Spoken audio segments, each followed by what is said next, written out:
I believe Mr. Calvert wanted to speak concerning that. Yeah, this is partially on the executive session. I think this is like no less than 15 or 16 times that y'all gone to executive session. Counting before the lawsuit, when we were asking to meet for over 6 months, we were never invited into the back.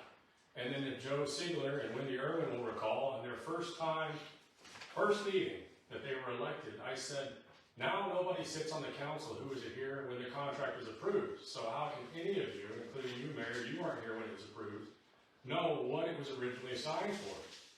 What was said? And you just go back there and you keep running up legal fees when I can answer all the questions for you. And I said in a public space, here, ask me any questions. I'll stand up here for 3 hours. Unknown questions. You don't have to provide them beforehand.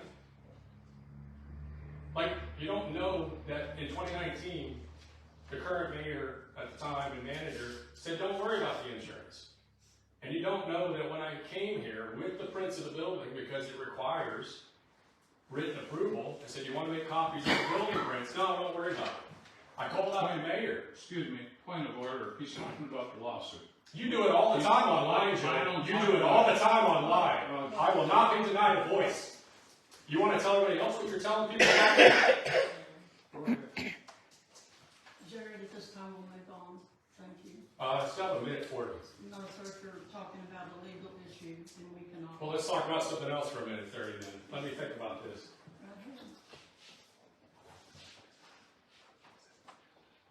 The thread I spoke of earlier. One thread Ranger hangs on. And I wasn't just providing one thread. I was providing a blanket to the city. The foundation is providing a blanket to the city. And every time you knit the thread and somebody builds somewhere else, that's a lost opportunity for our kids that you don't care about. Ranger can do better. The citizens know it. And that's why 170 people voted for a recall. And if you can't tell online I'm passionate about this, you're about to find out why when the lies that are being said about me are exposed. I cannot wait to see everybody in court. Go back there and make more mistakes.